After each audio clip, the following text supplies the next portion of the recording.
there's a good chance they'll struggle. This is a great defense. But that doesn't mean that Christian McCaffrey can't play anymore. This is just a really good defense. Look, it's the playoffs. It's a tough matchup. Yep. Doesn't mean they can't go in and win, guys. But if you're looking about mano-on-mano matchups, there's some matchups here that favor Philly.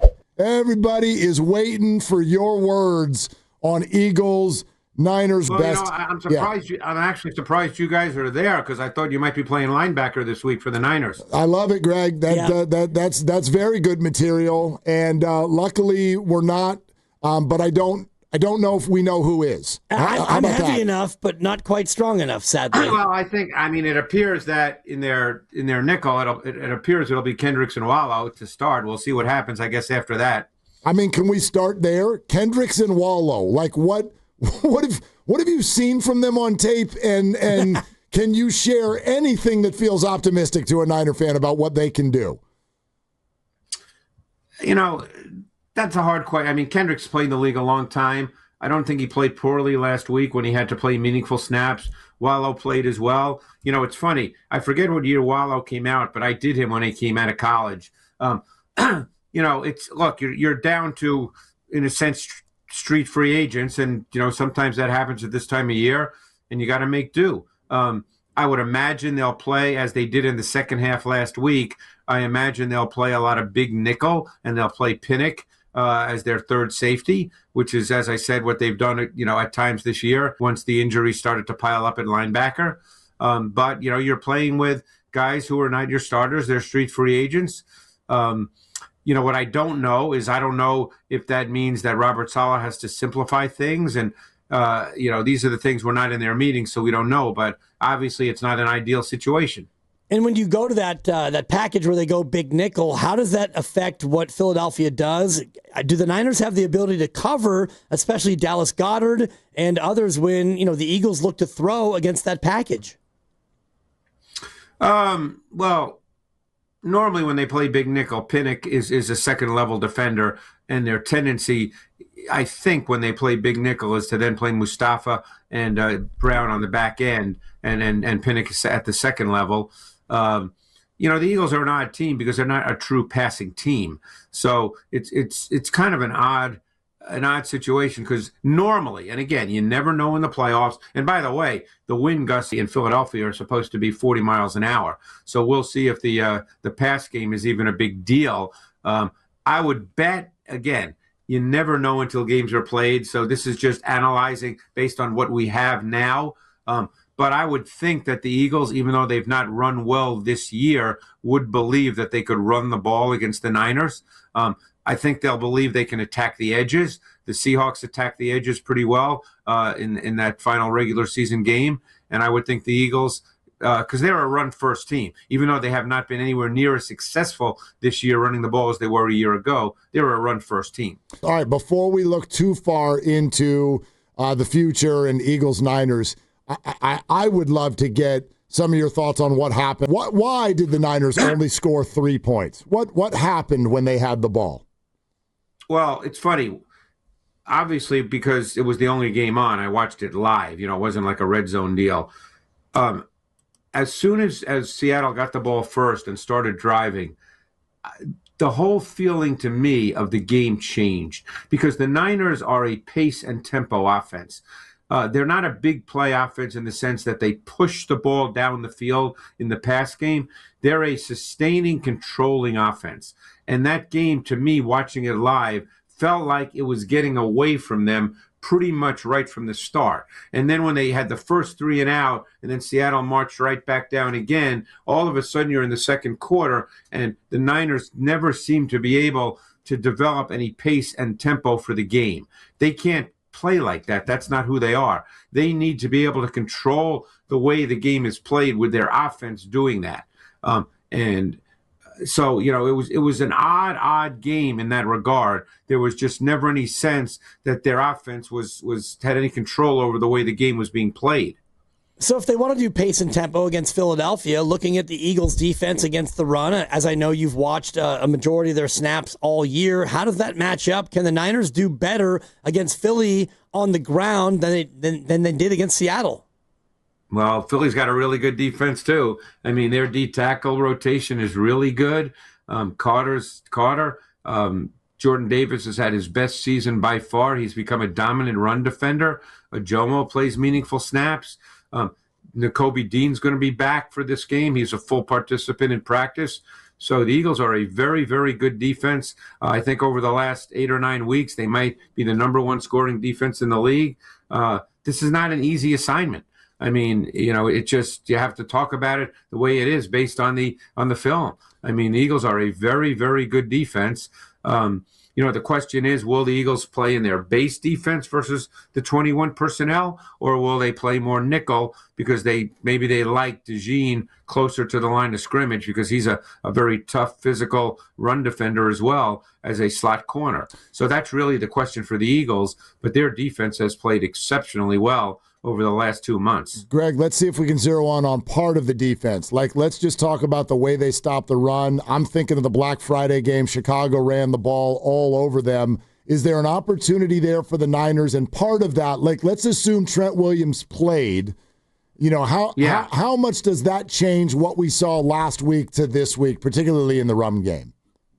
Well, that's a great game to bring up, and I'll tell you why. Because what I thought that the Bears did exceptionally well in that game was with the use of formations and motion. And we know that that's exactly what Kyle Shanahan is all about. It would not surprise me at all if they looked heavily at that game and how they used motion to change the run support of the Eagles defense. Because that was an aberration for the Eagles, but still, you have to look at tape. Tape does not lie.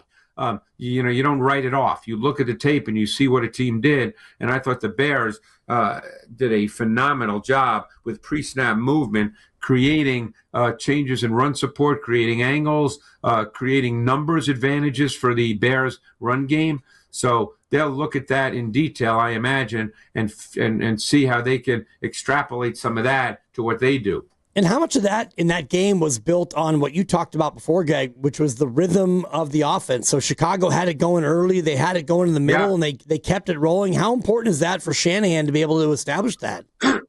That's a big deal because, like I said, the Niners, look, we know they're a running football team. That's the way they need their offense to work, and then they work off that. And when you play like that, there's a rhythmic feel that must be developed because you're not an offense where you're lining up saying, hey, let's call a big play and hit a 60-yarder. That's not the way you're playing. You're playing to have a sustaining feel to your offense, a rhythmic sustaining feel. And in order to do that, you've got to run plays. So it's, this is not a profound statement, obviously, but first down becomes absolutely critical because the Niners aren't, I know they've been great on third down since Purdy's been back. But I think at their core, they're not necessarily a get behind the chains offense. Now, they've been very good on third down. So, people listening might say, I don't know what I'm talking about. But at the end of the day, I think their offense is built on the fact that they can sustain, that they can stay on schedule and sustain. Greg, let's pick this apart a little bit. Can you help our audience understand why the Eagles have not been able to run the ball nearly as well this year as they did last year? Well, I'm going to give you one stat just before I answer that. That's last year, think about this. It's going to blow you away. Okay. Last year, in the second half of all the games, okay, so that means they played 17 games. In the second half, Barkley had 322 rushes for 1,763 yards. Whoa. That was just in the second half.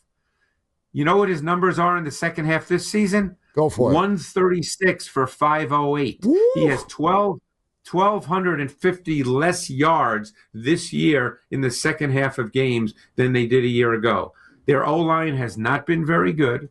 That's just the reality. They've been a bottom half O-line. Last year, they were arguably the best O-line in the league. And Barkley has always had a little bit of a what's the best way to describe it? Look for the big play approach. In other words, not necessarily get the hard yards, stick it up in there. Like McCaffrey, to me, is the best 30 yards runner in the league. He sticks it up in there. He gets yards. Even if it's not really well blocked, he sticks it up in there and he gets it. Barkley's, even coming out of Penn State, Barkley was not really that guy. So it's been a combination of the O-line not being as good, and Barkley is not necessarily that kind of runner. Before you came on, we're sitting here talking about recency bias and the idea that I hear a lot of people analyzing this Niner-Eagle game solely based on what they saw the Niners do last week. What are the chances, like compare Seattle and Philly defensively, and what are the chances the Niners struggle to that level again? There's a good chance they'll struggle. This is a great defense. And in fact, the defensive tackle position for the Eagles is really, really good. I mean, Carter is playing at a high level. Jordan Davis has had the best season of his career. He's become a dominant run stuffer. Ojomo's playing really well. There are two stacked backers, Bond and Dean. Dean is back. They're really good players. This is not an easy defense to play against. Could the Niners struggle to run the ball? Without question, they could struggle to run the ball. But that doesn't mean that Christian McCaffrey can't play anymore. This is just a really good defense. Yeah, no, I understand that. The other thing is the play of the Niners' offensive line. It was obvious that Purdy was under duress for a lot of it. Does Trent potentially kind of change that, or do you think this is a bad matchup for the Niners again in that spot? Well, I think it's a tough matchup inside. If Trent Williams can play and be Trent Williams, and I guess we don't know the answer to that, it just gives them so many more options in their run game on the perimeter, whereas they don't really have those options with Pleasance there. But inside, it's a tough matchup for the interior three of the 49ers O-line. I mean, that Eagles D-line, those D tackles are really tough. Look, it's the playoffs. It's a tough matchup. Yep. Doesn't mean they can't go in and win, guys. I don't want to make it seem like, they're going to get shut out. Oh. But all I'm saying is we can't look at this like the players all of a sudden stink.